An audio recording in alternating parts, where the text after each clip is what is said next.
Hola, hola, muy buenos días. Les saluda Kelly Alvear aquí en su informativo nacional. Hoy lunes 6 de julio de 2026 estamos conectándonos con ustedes a través de UNPGTV en Facebook para entregarles la información más reciente a nivel local, nacional e internacional, gracias a la Unión Nacional de Periodistas Núcleo del Guayas y su presidente, el licenciado Richard Sellán Bajaña. Vamos a iniciar con los titulares. Sean todos ustedes bienvenidos. Puente Mácara continúa restringido y agrava crisis en la frontera entre Perú y Ecuador. Escuela acoge a 31 personas afectadas por el aluvión en Zamora Chinchipe. 3 muertos en masacre fuera de Salzoteca en Guayaquil. Policía abate a asaltante tras robo a un bus en Guayaquil. Remesas cuadruplican a la inversión extranjera directa en Ecuador durante el primer trimestre de 2026. 3 ecuatorianos fallecidos en los terremotos de Venezuela fueron repatriados al país. Gobierno de Chile propone endurecer penas a menores por delitos graves. Y Petro convoca a movilización en Colombia para despedirse días antes de la investidura de su sucesor. Estas son las noticias que vamos a revisar en este informativo nacional de hoy. No olviden que pueden darle like, comentar y compartir este programa, que también es retransmitido a través de los medios de comunicación digital: Radio Guayasense TV, Radio Sensación Digital, Radio Discorama en Italia, Radio La Voz de Daule, Postata TV, estopensamos.com, Gloria Visión TV y Coral Noticias desde Nueva York. Gracias por el apoyo diario a nuestro informativo nacional y toda nuestra programación. Iniciamos con la información hoy, lunes 6 de julio de 2026. El puente internacional Mácara, que conecta el cantón ecuatoriano del mismo nombre con el distrito de Suyo en la provincia de Ayabaca, región Piura, continúa operando con restricciones impuestas por las autoridades de Ecuador. Según el reporte del Canal N, el desplazamiento entre ambos países se ha visto limitado y ha generado preocupación entre los habitantes de la zona fronteriza por las consecuencias económicas y sociales que enfrenta la población. Desde el pasado 2 de julio, el acceso peatonal quedó restringido únicamente para personas que puedan acreditar motivos de salud o educación. En tanto, el tránsito de vehículos permanece suspendido desde diciembre de 2025, situación que ha reducido el flujo habitual entre Perú y Ecuador. El lado ecuatoriano del puente permanece bajo vigilancia de personal militar. En ese punto se instalaron 6 rejas y controles para regular el ingreso de las personas autorizadas a cruzar la frontera. Los habitantes de ambos países señalaron que estas medidas han afectado al comercio binacional, la actividad turística y las economías familiares que dependen del intercambio diario entre ambas localidades. Asimismo, indicaron que la disminución del tránsito ha repercutido en diversos negocios ubicados en la zona. El jueves y viernes de la semana pasada, ciudadanos peruanos y ecuatorianos realizaron manifestaciones para solicitar el restablecimiento del libre tránsito. Según los organizadores, cerca de 300 personas participaron en las protestas desarrolladas en los alrededores del puente internacional. Los manifestantes expresaron su preocupación por las restricciones que se mantienen desde hace varios meses. También pidieron que ambos gobiernos establezcan mecanismos de diálogo para encontrar una solución al conflicto. Durante los primeros días del cierre total, estudiantes peruanos con doble nacionalidad no pudieron asistir a sus colegios en Ecuador e incluso algunos tuvieron que cruzar el río fronterizo para continuar con sus clases. Actualmente solo se permite el ingreso de escolares y pacientes que presenten documentos que acrediten su matrícula o atención médica, los cuales son verificados por personal militar ecuatoriano en el control fronterizo. Los pobladores también cuestionan la falta de acciones de las autoridades peruanas frente a las restricciones y pidieron solución conjunta entre ambos gobiernos. En ese contexto, uno de los dirigentes locales expresó el malestar de la población por los limitantes que persisten desde hace varios meses. Textualmente dicen: nos sentimos totalmente abandonados. Llevamos 7 meses con el cierre vehicular y ahora también se restringió el paso peatonal. Necesitamos que ambos gobiernos dialoguen y restablezcan el libre tránsito, señaló uno de los dirigentes locales. Los comerciantes informaron que varias empresas de transporte y establecimientos de la zona dejaron de operar como consecuencia de las limitaciones en el cruce fronterizo. Según indicaron, esta situación ha reducido el intercambio comercial que habitualmente se desarrollaba entre Perú y Ecuador. Finalmente, los pobladores hicieron un llamado al próximo gobierno para que impulse conversaciones con las autoridades ecuatorianas. Su pedido busca restablecer el funcionamiento del puente internacional Macará, considerado uno de los principales puntos de conexión entre ambos países. Seguimos con el desarrollo de la información. Esta primera nota la hemos leído de el diario Correo.p. Y ahora el universo.com nos indica que una escuela acoge a 31 personas afectadas por el aluvión en Zamora Chinchipe. 10 familias permanecen alojadas en la unidad educativa Daniel Martínez Ordóñez en la parroquia Guadalupe, Cantón Zamora, luego de que el plantel fuera habilitado como espacio para acogida para quienes resultaron afectados por el aluvión registrado en Zamora Chinchipe. Entre las 31 personas que permanecen en el establecimiento se encuentran 2 mujeres en periodo de lactancia, quienes reciben atención prioritaria, informó el Ministerio de Educación. La institución indicó que el alojamiento temporal se mantiene operativo con servicios de alimentación, protección y acompañamiento para las familias que debieron abandonar sus viviendas a causa de la emergencia. El espacio fue acondicionado como parte de la respuesta coordinada entre entidades del Estado y autoridades locales para atender las necesidades inmediatas de la población afectada, mientras continúan las labores de asistencia en la provincia.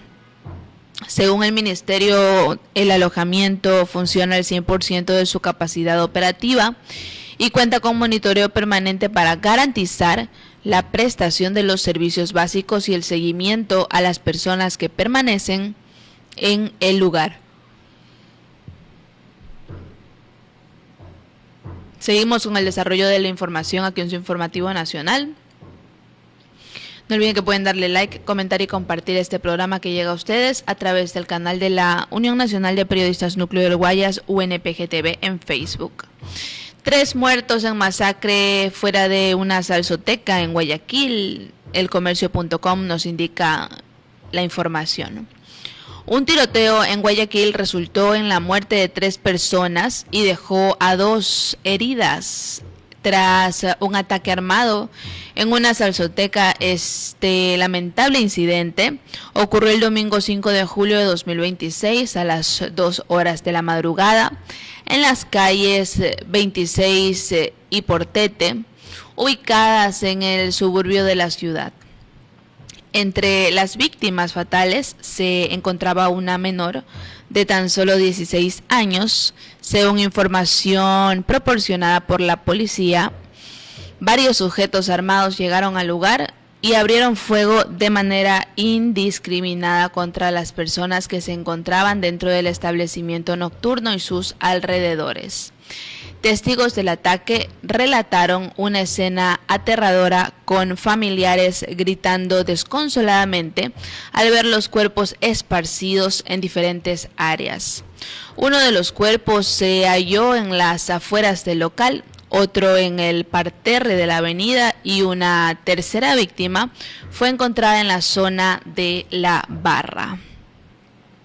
El personal de criminalística de la Policía Nacional llegó al lugar para recoger evidencias y encontró al menos 17 indicios balísticos. Los 2 heridos fueron trasladados urgentemente a una casa de salud, donde las autoridades confirmaron que se encuentran estables. Tras el incidente, la Policía Nacional logró capturar a 2 adultos y retener a un adolescente que estaban en posesión de armas de fuego. El coronel Carlos Fuertes, jefe del distrito Portete, explicó que los sospechosos intentaron escapar al notar la presencia policial, pero fueron cercados por los uniformados. Durante la aprehensión se encontraron un fusil equipado con un silenciador, una pistola semiautomática con municiones y una motocicleta que supuestamente se utilizó para cometer los crímenes. El ataque resalta el creciente problema de noticias sobre violencia de Guayaquil, que ha alarmado a la comunidad. Las autoridades continúan investigando el caso para esclarecer los motivos detrás del ataque y prevenir futuros incidentes similares. Teleamazonas.com, por otra parte, nos dice que un policía abate a asaltante tras robo en bus de Guayaquil. Un presunto asaltante fue abatido en medio de un enfrentamiento con la policía tras el robo a un bus en Guayaquil este domingo 5 de julio de 2026. Un bus urbano circulaba por la zona Portete mientras los pasajeros eran asaltados por 3 hombres. Tras varias señales y alertas hacia el exterior, la Policía Nacional interceptó el bus y se enfrentó a los presuntos asaltantes.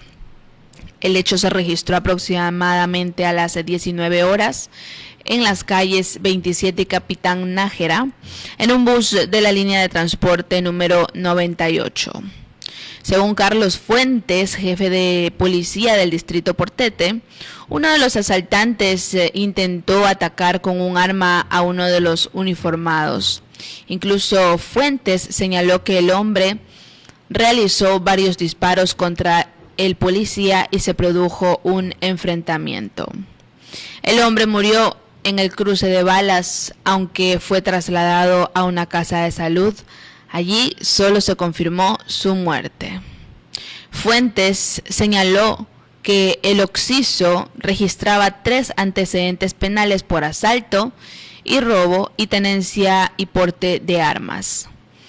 Otro de los asaltantes fue detenido y el tercero huyó de la escena. Seguimos y el mercurio.com.es nos dice que las remesas cuadruplicaron la inversión extranjera directa en Ecuador durante el primer trimestre de 2026, según el mercurio.com.es. En el primer trimestre de 2026, Ecuador recibió 1.856.7 millones de dólares en remesas, un 7.6% más que en el mismo periodo del año 2025. Este flujo es más de 4 veces la inversión extranjera directa, que alcanzó 431.5 millones de dólares en el mismo lapso. Los datos del Banco Central del Ecuador sitúan al dinero enviado por migrantes a nivel de los mayores sectores productivos del país. En 2025 el flujo anual de remesas llegó a 7.729.5 millones de dólares, la cifra más alta desde 1993. Además, equivalente al 5.9% del Producto Interno Bruto PIB. En términos de divisas, en Ecuador las remesas ocupan el segundo lugar por debajo de las exportaciones del camarón, que son de más de 8.000 millones de dólares, y por encima del petróleo, que son más de 7.000 millones de dólares. El 77% del capital proviene de Estados Unidos. En los primeros 3 meses de 2026, los envíos desde ese país sumaron 1.441 millones de dólares, 122 millones de dólares más que en el primer trimestre de 2025. La concentración del país de origen de estos recursos expone a la economía ecuatoriana a las variaciones en la política migratoria y el desempeño laboral estadounidense. Además, el impuesto del 1% a las remesas en efectivo vigente en ese país desde enero encarece los envíos y frena el ritmo del crecimiento del flujo. La inversión extranjera directa sumó 431.5 millones de dólares entre enero y marzo de 2026. Seguimos con el desarrollo de la información aquí en su informativo nacional. No olviden que pueden darle like, comentar y compartir este programa que llega a ustedes gracias a la Unión Nacional de Periodistas Núcleo del Guayas, canal oficial UNPGTV en Facebook. 3 ecuatorianos fallecidos en los terremotos de Venezuela fueron repatriados al país. Los restos de 13 ciudadanos ecuatorianos que perdieron la vida a causa de los terremotos registrados el 24 de junio de 2026 en Venezuela llegaron al país, informó el Ministerio de Relaciones Exteriores. En el mismo vuelo se arribó la noche del 2 de julio, retornaron también 18 ecuatorianos asistidos por el gobierno, con lo que el número de connacionales repatriados asciende a 36. La Cancillería coordinó la repatriación de las urnas y el retorno de los ecuatorianos mediante una aeronave de la Fuerza Aérea Ecuatoriana, FAE, estos tras activar protocolos de asistencia y protección consular para apoyar a los familiares de las víctimas. Seguimos, y también el Mercurio nos indica que el gobierno de Chile propone endurecer penas a menores por delitos graves. El gobierno del presidente chileno, el ultraderechista José Antonio Kast, propondrá al Congreso que los mayores de 16 años que cometan delitos graves como homicidios y violaciones pueden ser juzgados como adultos, informó el ministro de Seguridad. El reciente asesinato de un niño de 12 años durante un robo a su familia, en el que participaron adolescentes, conmovió al país y revivió un proyecto de ley para endurecer las sanciones que estaba paralizado en el Congreso desde 2022. En Chile, los adolescentes a partir de los 14 años tienen la responsabilidad penal, pero los castigos que enfrentan en el sistema juvenil son menos severos que los de los adultos. En junio pasado, por ejemplo, un joven de 19 años recibió cadena perpetua por el asesinato de un ciudadano francés, mientras que sus cómplices adolescentes fueron condenados por el mismo delito a 10 años de reclusión en un centro de menores. El ministro de Seguridad de Kast, Martín Arrau, dijo a la prensa que modificarán el proyecto legislativo para que adolescentes a partir de 16 años que cometan delitos graves como homicidios, daños, incendios, violaciones, pueden ser juzgados como adultos. Para ello, un fiscal deberá solicitarlo y un juez autorizarlo. El gobierno, que no precisó cuándo presentará la solicitud, imprimirá urgencia inmediata al proyecto, que establece que cada Cámara de Congreso tendrá 6 días para aprobar o rechazar la iniciativa. Y finalmente, Petro convoca a movilización en Colombia para despedirse días antes de la investidura de su sucesor. El Mercurio.com nos dice los detalles. El presidente de Colombia, Gustavo Petro, convocó el domingo 5 de junio de 2026 a protestas el 20 de julio para defender sus reformas de izquierda y anunció un discurso de despedida ese día, antes de la posesión del ultraderechista Abelardo de la Espriella en agosto. El primer presidente izquierdista en la historia de Colombia cuestiona los resultados de las reñidas elecciones en las que de la Espriella venció por menos del 1% a su heredero político, el senador Iván Cepeda.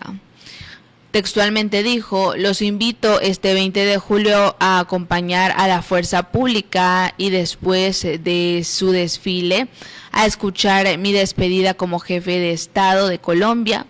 No lo haremos el 6 ni el 7 de agosto, es fecha trágica. Lo haremos el 20 de julio en todas las plazas públicas de Colombia, dijo Petro en su red social X. El mensaje, algo ambiguo, confirma que el mandatario no realizará un balance de cierre en las fechas habituales al término de su mandato. Sin embargo, no precisa si se ausentará de la investidura de su sucesor, un abogado millonario respaldado por Donald Trump. Bien, estaremos pendientes de esta noticia, todavía falta. Pero aquí en el Informativo Nacional les estaremos dando como siempre los detalles. Y de esta manera estamos culminando con la revisión de las noticias más recientes a nivel local, nacional e internacional. Como siempre, de lunes a viernes a partir de las 10:30 a través de UNPG TV en Facebook, canal oficial de la Unión Nacional de Periodistas Núcleo del Guayas. No olviden que pueden darle like, comentar y compartir este programa que llega a ustedes a través de UNPG TV. Yo soy Kelly Alvear y les deseo que tengan un excelente inicio de semana.